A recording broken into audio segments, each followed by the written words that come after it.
G'day guys, Dos here, and today it's a very special episode of the N70 Hilux project. We've done 10 episodes and 10 modifications, some of them a little bit questionable, but 10 nonetheless. And I've been getting boatloads of messages from you guys asking how they're holding up, and if they're standing the test of time, and if some of them are still working. Today we're going to have a look at all the products we've installed, and see which ones are worth spending your hard-earned money on, and see which ones might be worth giving a miss, if any. So, without any further ado, let's get into it guys, and let's check out how that Hilux looks now.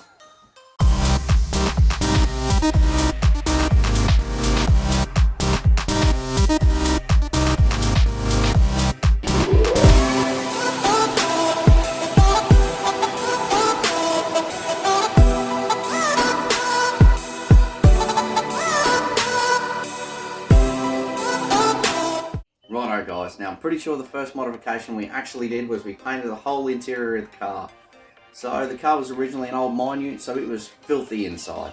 So we ripped out pretty much all the plastics you can rip out and painted them outside the car.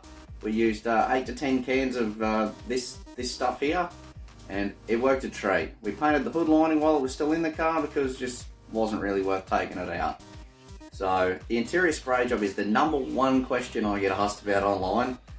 From doing up this car, and I can tell you it's lasted pretty good. The only places it's really scuffed off is my door card's a little bit broken and it pops in and out, and the paint did not take that kind of flex. It's popped off as the plastic pops in and out, so there's not much you can do about that. Well, you can fix the door card or get a new one and that'll fix it. So as long as your card's not broken there, it should be sweet. But the other place it's come off is where I scuff my boots. I wear steel cap boots for a living, so it's come off on the door cards, as you can see here, and a little bit up under the dash there where I rub it, put my foot on the clutch. So if you don't wear boots and you drive an auto, probably be sweet for you. Everything else is as I've painted it, being a little bit dusty, but yeah, awesome mod for the money, highly recommend it. Righto, what's the next one? Second modification we did to the car was a dual battery system. I knew there was a lot of stuff I wanted to run, and a lot more mods I wanted to do to this thing, so dual batteries was a must. We might even throw a third one in one day, but we've got 2 for now, and this is how I set it up. Bought a Vonnie's kit off eBay. It was actually the cheapest and Australian made, so that's awesome to see. Shout out to them. It's been a great product so far, no complaints at all. I might have had some issues installing it, but not their fault. And a King's isolator. Now, King's is a bit, you know, if anyone's used them, they'll know what I'm talking about. They're cheap and you get what you pay for. I mean, this isolator, it works a treat, but the LED light on it's never worked, but you know, it's charging the batteries, and I can tell that from a little mod later down on this list. But everything seems to work as it should. It's been working for a couple of months now, 3 or 4 months, and I've had no issues at all with the mounting tray or the King's isolator, well, except for that LED light I've mentioned. So this is what the products look like, and yeah, definitely Bonnie's. Australian made, help them out. Alright, let's jump onto the next thing straight away. So the next modification we done is we banged an alloy radiator in that old Hilux, because I was working on mine one day and the top of it just clean snapped off. So unlucky for me, but I happen to have an alloy one sitting there because I know sometimes Hiluxes have overheating problems. So we threw that one in without too many dramas, and it ended up sweet. I've had no dramas with it. It runs similar temperature. Obviously, if you watch the video, you see some of the bolt holes don't line up quite how they should, but it was a $200 eBay radiator. What are you going to do? Anyone following the series will know episode 4, I smashed a lot of content into only about 5 minutes. It was 24 hours work, and I didn't film a lot of it. It was a little montage of me painting the truck, and a heap of little other modifications we'd done along the way that tied in with that. I was away for the weekend. It's when the radiator broke, the alternator went, I was having heaps of drama, so I had some time to kill. I was out of town, so I thought, hey, why not paint the car? I had the stuff with me. What we'd done, I'd already changed the tub, so I was running a different colour tub, so it looked a bit silly. Painting was coming up, but it just got pushed forwards. So what we did, we debadged the car. We took pretty much everything off that you can. The weather strips off the doors, I had some new ones of them to go on as well. They don't fit great. I still haven't got around to making them fit better. But other than debadge it, sanded it down, taped everything up. Pulled the flares off, they ended up going in the bin. Painted the whole car in etch primer, then we went over it with a couple of coats of high build machinery olive green, that's what the car's painted. and banged the new flares on it, did some blackouts along the doors. We ended up painting the roof as well. I'll touch on the tub liner we used for that a little bit later. But yeah, that's pretty much it. Now as you can see, the weather shields, they don't fit great. They fit, they were cheap, you can't see through them. That's definitely something to be mindful of. I didn't realise that when I bought them off eBay, but they were cheap. They were about this much. One of the main differences, other than painting the car, you'll notice, is we've installed 100mm cut snake flares. So that's 100mm either side. It'll be wider than a standard SR with no flares. Mine did have flares, but nonetheless, it's a lot wider now. I ended up having to go and get new rims to combat that because it just looked silly. I knew I was going to have to, but it really pushed me to that. So I've changed to a -25 rim. I've kept the same tyres, which are this. But yeah, that's given it that nice aggressive stance I was chasing, and exactly what I was looking for. I did want to go 33s, but I've had a lot of people tell me they'll rip the flares straight off, so we're sticking with these tyres for now. Maybe we'll do some trimming next time.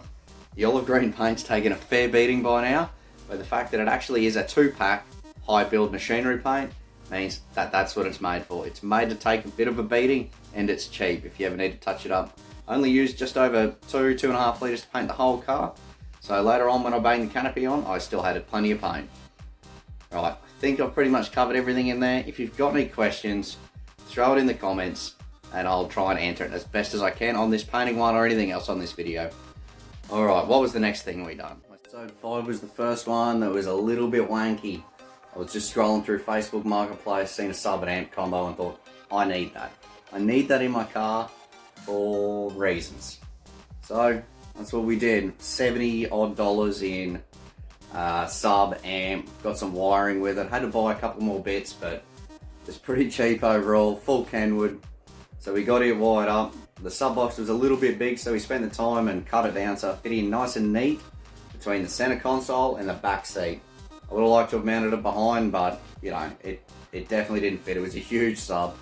The good thing about this video, if you're thinking about mounting stuff behind your back seat, you can actually go in here onto the proper video and I show you how big of a piece of ply to make to fit in behind the back seats neat. So you can mount stuff to it without screwing holes through the back wall of your cab, which you definitely don't want to do. Anyway, I love this thing. It pumps. It's reminiscent of turning 17 and getting your license and going out with your friends. It's definitely a little bit wanky, but I love the thing nonetheless. It doesn't take up too much room. I'd say if you want a sub and you can't afford a set of slimline kickers, don't cheap out and get cheap slimline subs. They're crap. Just bang a cheap 12-inch on the back seat floor. You won't go wrong. Alright, let's see what we got. Here's one of my favourites.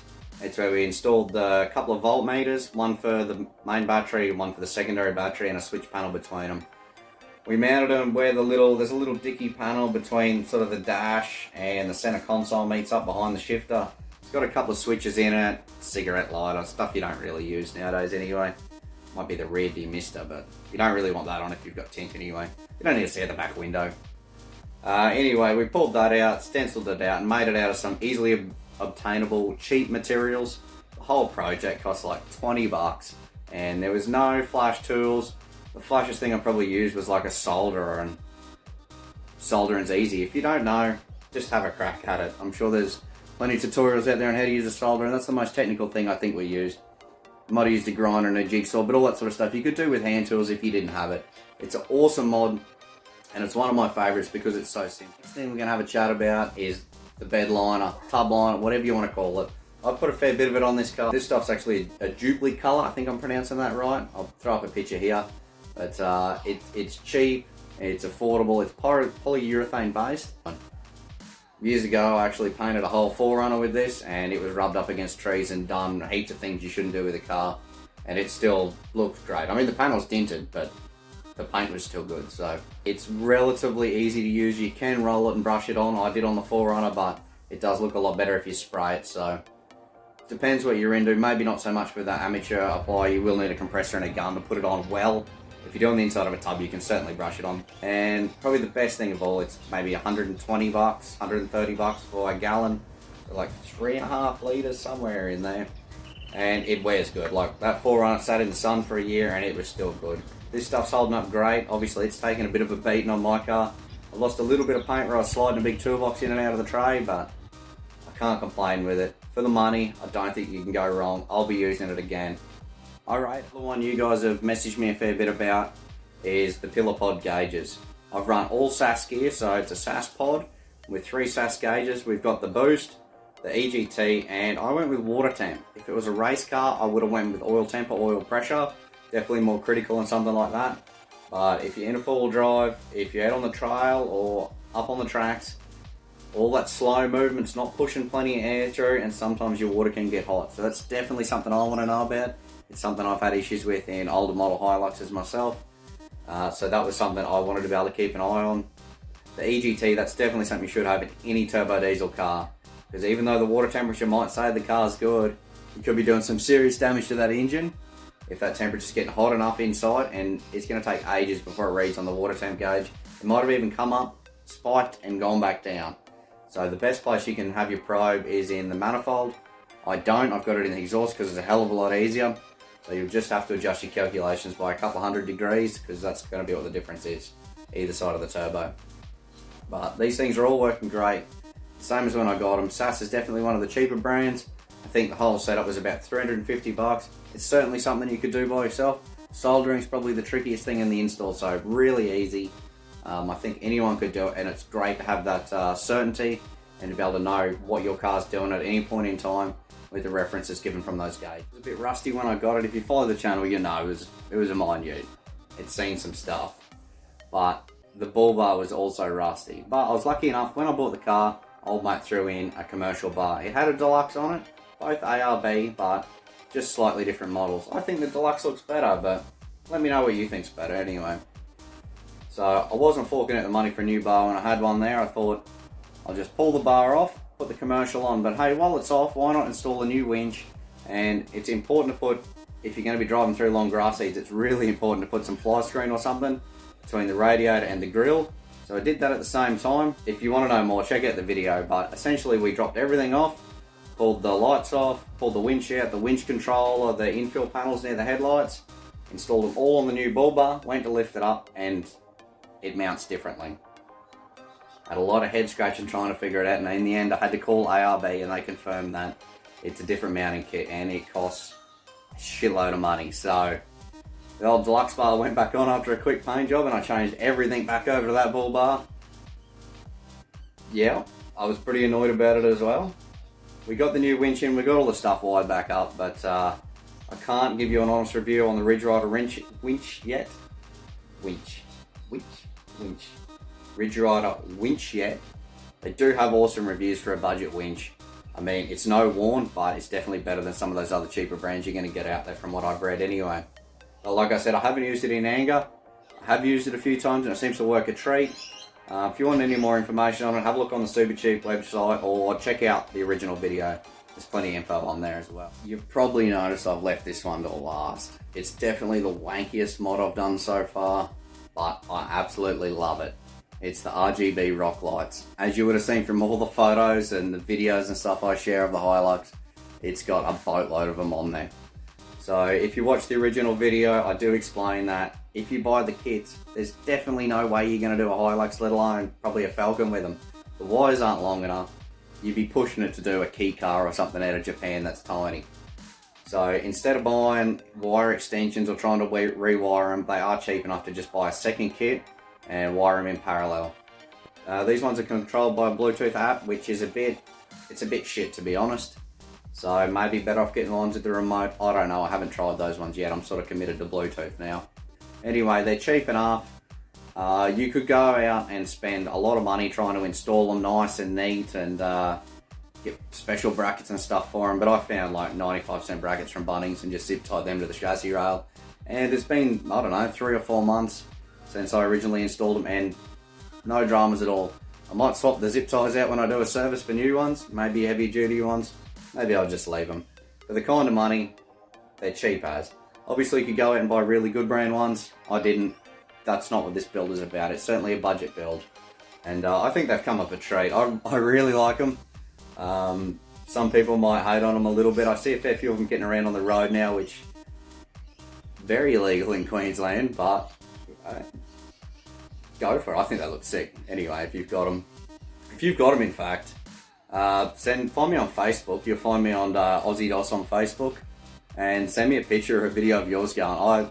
I love the things. Doesn't matter if it's on a Hilux or not. I just think they're cool. Anyway, guys, that's it for the video. That's the top 10-ish mods we done in the first 10 videos. That's for sure. It was 10 videos, and we've done 10 lots of things. So that's a quick review on them. If you've got any questions, hit me up, leave a comment. If you like the video, hit like. It lets the YouTube algorithm people, algorithm, it lets them know that you like my videos and you wouldn't mind seeing more of them. And if you do like them, if you could hit subscribe, that'd really help me out. That'd help me get towards the goal of, being able to make more videos for you guys. Anyway, guys, thanks for watching, and I'll catch you guys next time.